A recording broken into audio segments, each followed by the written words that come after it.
Hi there.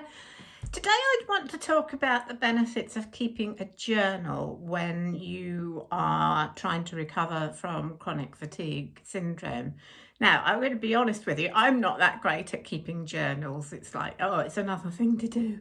But when I was trying to get better from, when my chronic fatigue was pretty bad, I was in a program that help people recover from chronic fatigue. And this was one of the things that was recommended, to keep a journal throughout the program. So I did do that.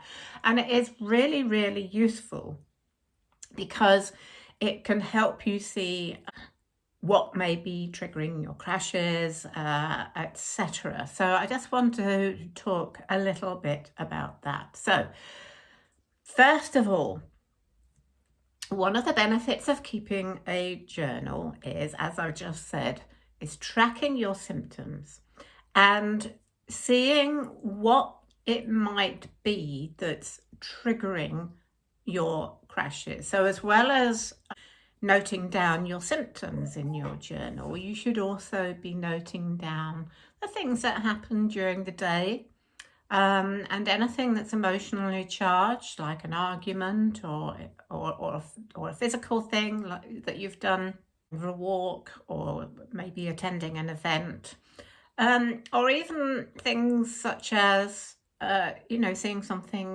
bad news on the television. These things for a sensitive person, can really trigger bodily responses. So the best thing about keeping a journal is seeing how one thing can result in a crash or a worsening of symptoms. And one thing I should point out here is that the things that trigger our symptoms do not always have an immediate effect.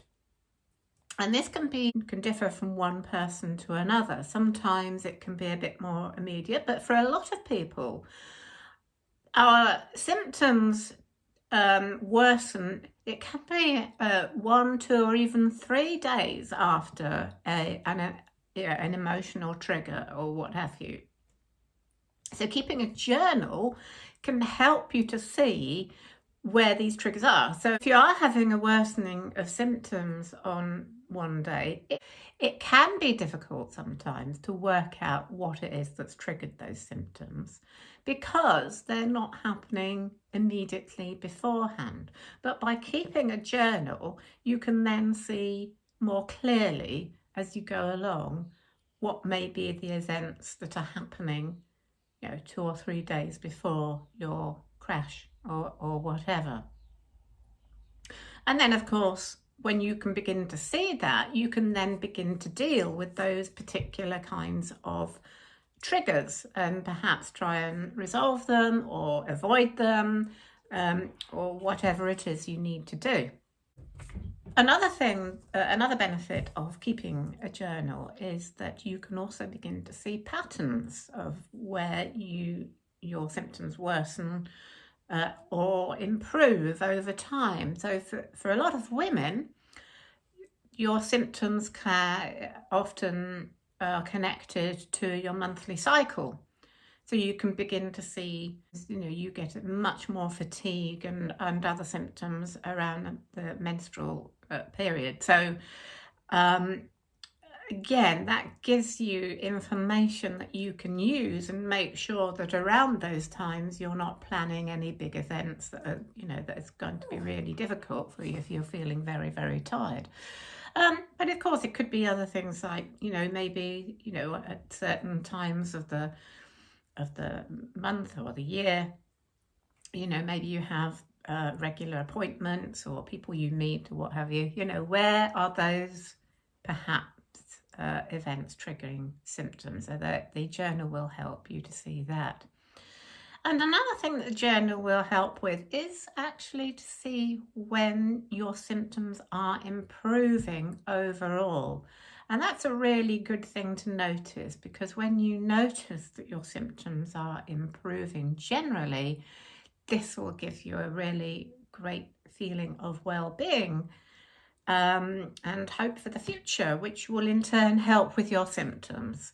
So a journal is a really good idea. So I would suggest that you find a notebook or something that you'll be inspired to pick up every day and write in every day. And yeah, so a couple of ideas might be sort of just a simple notebook, something like this. It's got a nice daisy pattern on it. It's simple, but it's quite nice. Or even an actual diary. This is my appointments diary that I use in my business, but it's actually, you know, you can use something like this. You know, it's a page, day to a page view, which is really useful. And what I would suggest is that you either sort of, so with this, you could on the left hand side, you know, maybe write down the things that have happened during the day, maybe some of your thoughts and feelings, and some of the things that have happened, some of the things you've done, people you've met or spoken to. And then on this side, you write down what your symptoms are for that day. Maybe, you know, sort of in the diary, you could split the day, maybe sort of write the events on the top half and the symptoms on the bottom half. So whatever, you know, it's up to you. But those are my suggestions. And then over time, you can start to look back and see where the events and conversations, arguments, etc. have possibly had an effect on your symptoms. So that's a really good idea to do while you are trying to recover from chronic fatigue syndrome. And, you know, you don't have to do it forever. I know, as I say, I'm not the best at keeping journals, so I did it for as long as I needed to.